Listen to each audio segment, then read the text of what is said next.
ये तो सब आनंद था, लेकिन सच्ची माता को बहुत दुख था। एक तो वृद्ध शरीर और पूरे घर में कोई न लड़का न बच्चा न बहू। ये पढ़ाने चले गए तो घर पिताजी अंतर ध्यान हो गए थे, केवल बूढ़ी सच्ची माता। बहू के बिना घर सूना ही सूना लगता है। इसका अनुभव वही माता कर सकती है जिसके घर में एक ही पुत्र हो और उसकी सर्वगुण संपन्ना पुत्र वधू परलोक गामिनी हो चुकी हो। उसे चारों ओर से अपना ही घर उजड़ा हुआ सा दिखाई पड़ता है। घर की लिपि पुती स्वच्छ दीवारें उसे काटने को दौड़ती हैं। इकलौते पुत्र को देखते ही माता का हृदय फटने लगता है, और जब जब पुत्र को स्वयं अपने हाथों से कुछ काम करते देखती है तब तो और दुख होता है। पुत्र वधू से रहित युवक पुत्र को देखकर माता को महान कष्ट होता है। सच्ची माता की भी ऐसी ही दशा थी। जब से लक्ष्मी देवी परलोक गामिनी हुई हैं, तभी से माता का चित्त उदास रहता है। वे निमाई के देखते ही रोने लगती हैं। निमाई मन ही मन सब समझते हैं, किंतु कुछ कहते नहीं, चुप ही रहते। कहें भी तो क्या कहें। माता को सदा से यही चिंता रहती कि निमाई अभी बहुत नवीन अवस्था है, कैसे जीवन पार होगा।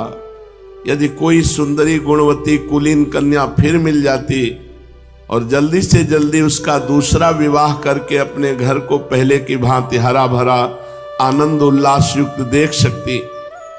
वे गंगा किनारे जब जब जाती तो गंगा स्नान करने के निमित्त आई हुई कन्याओं को एक हल्की दृष्टि से देखती कि इनमें कौन सी कन्या हमारी पुत्र वधू बन सकती है, फिर निगाह नीची कर लेती। इस प्रकार रोज गंगा जी को मनाती और गंगा किनारे जाती नवीन पुत्र वधू की खोज के लिए। एक दिन उनकी दृष्टि पड़ी परम सुंदरी सुशीला कन्या को। सची देवी अब रोज उस पर दृष्टि की कभी चर्चा चले और ये लड़की हमारे निमाई की वधू बने। सुबह दोपहर शाम तीनों टाइम गंगा किनारे सच्ची माता जाने लगी।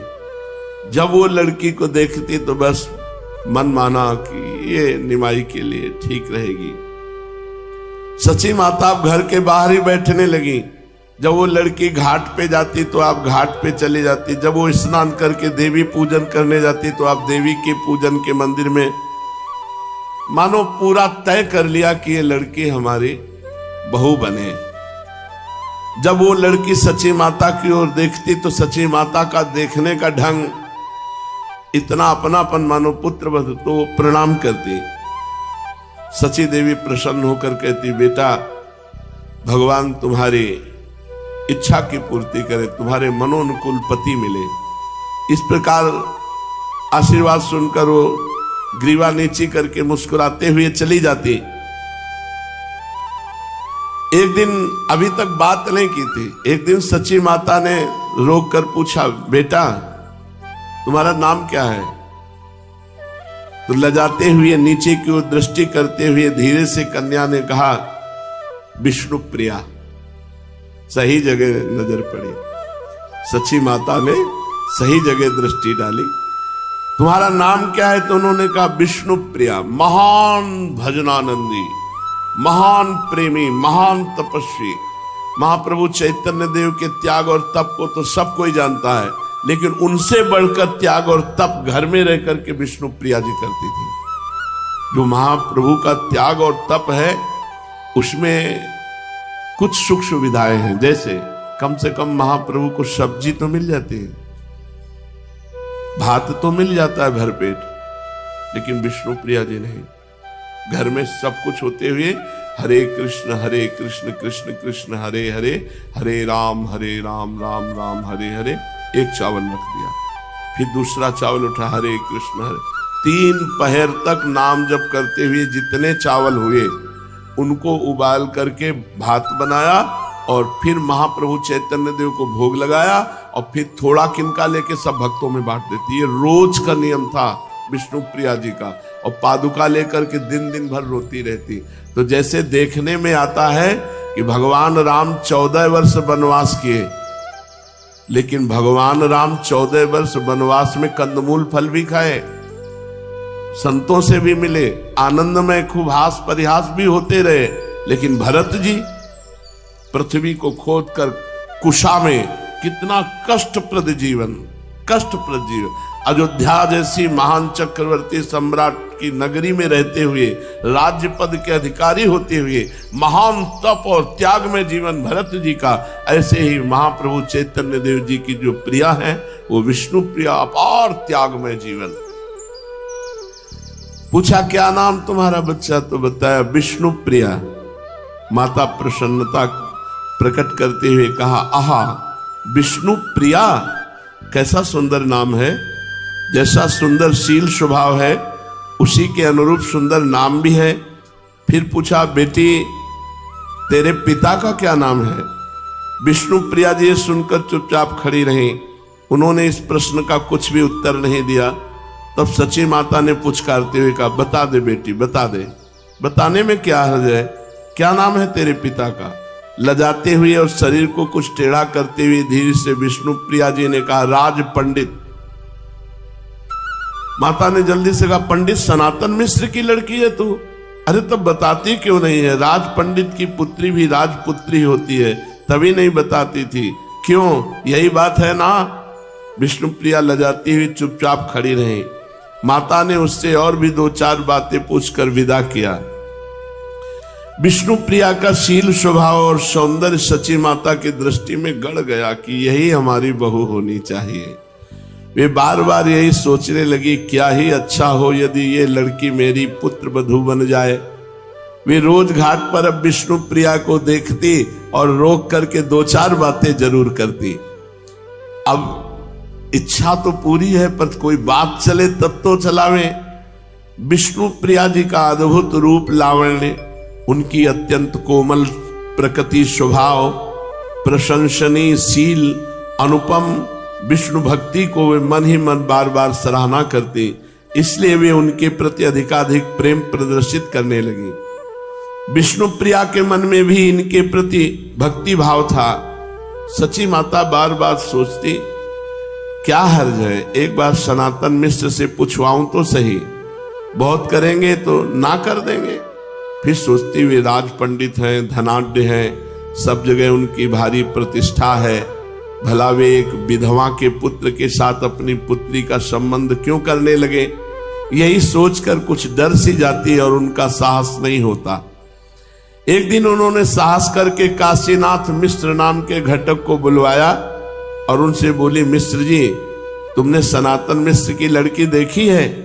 घटक ने कहा, लड़की मैंने देखी है, बड़ी ही सुंदर सुशील गुणवती है और निमाई के तो सर्वथा योग्य है। मैं समझता हूं तुम उस लड़की को अपनी पुत्र वधू बनाकर जरूर प्रसन्न होगी।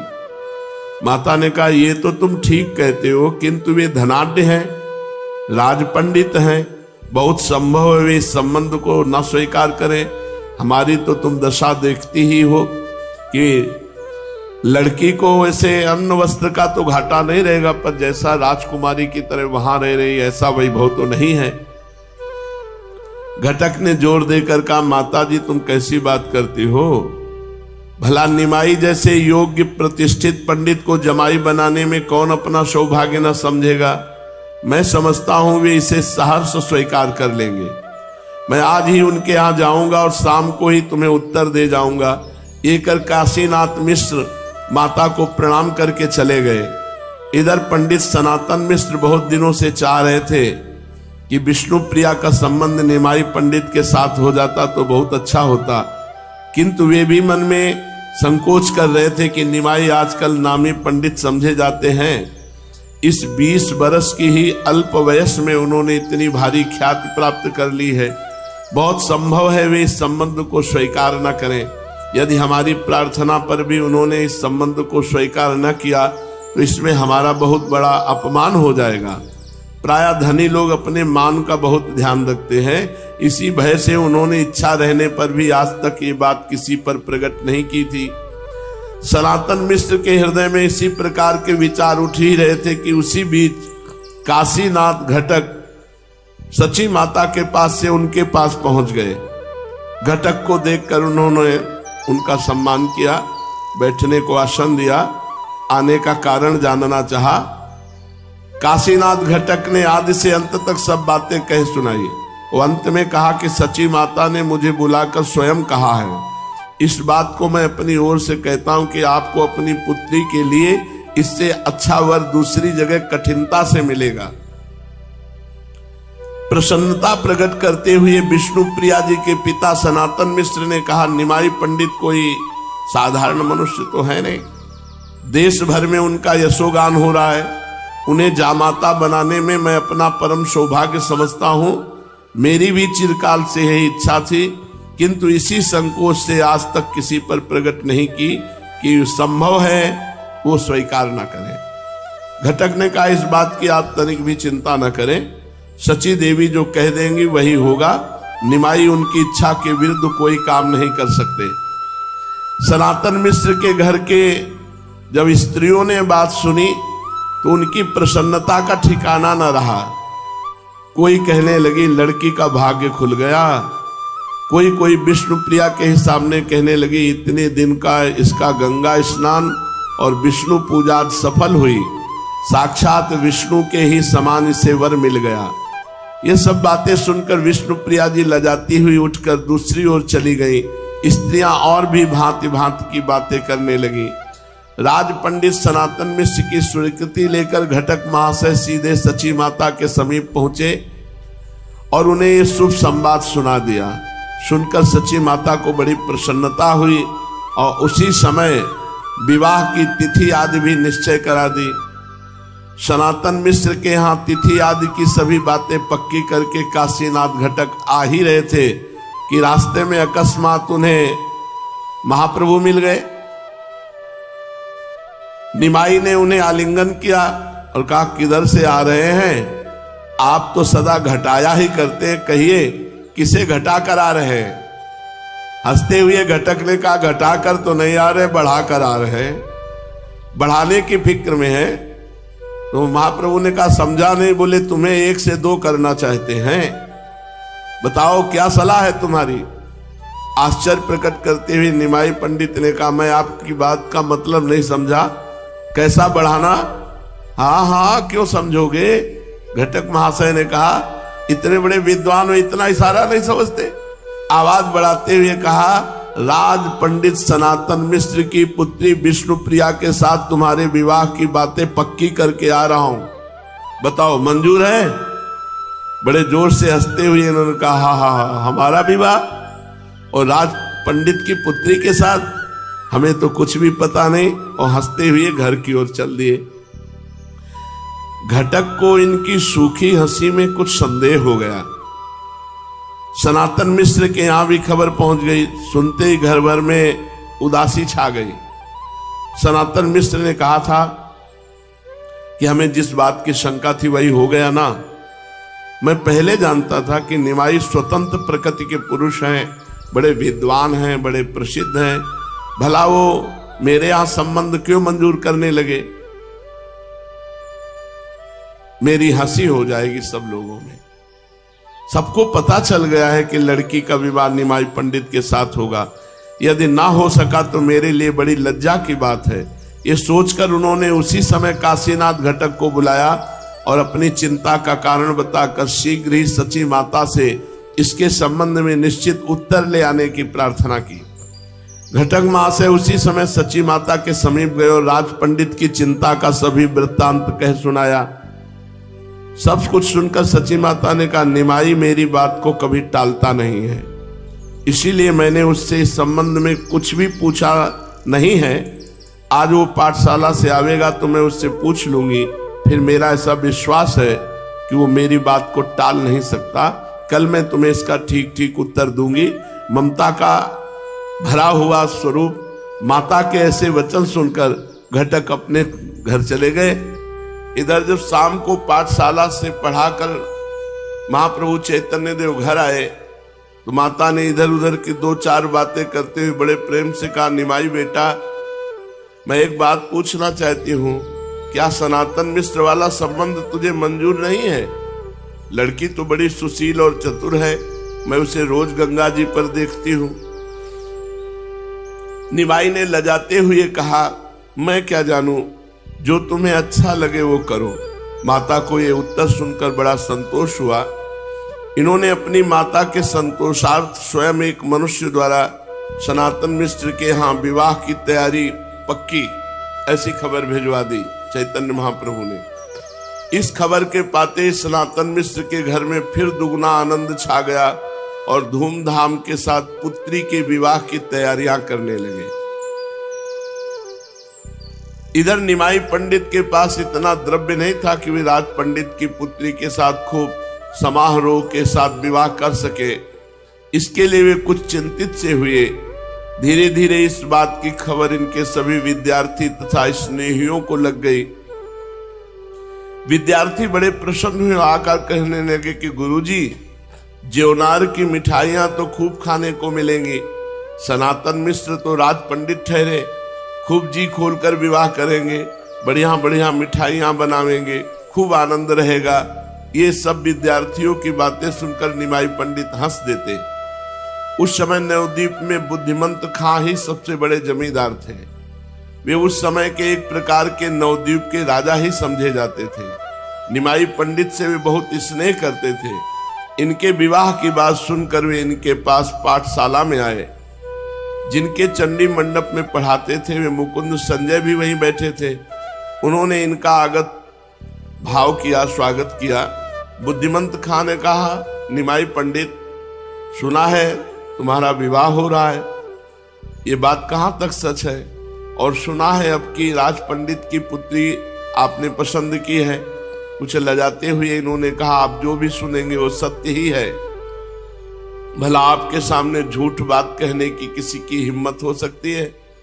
इस उत्तर से प्रसन्न होकर बुद्धिमंत खां ने कहा, तब तो खूब मिठाई खाने को मिलेगी। हाँ, एक प्रार्थना ये है कि आपकी तरफ से जितना विवाह का खर्चा होगा उसकी जिम्मेवारी हम ले रहे हैं।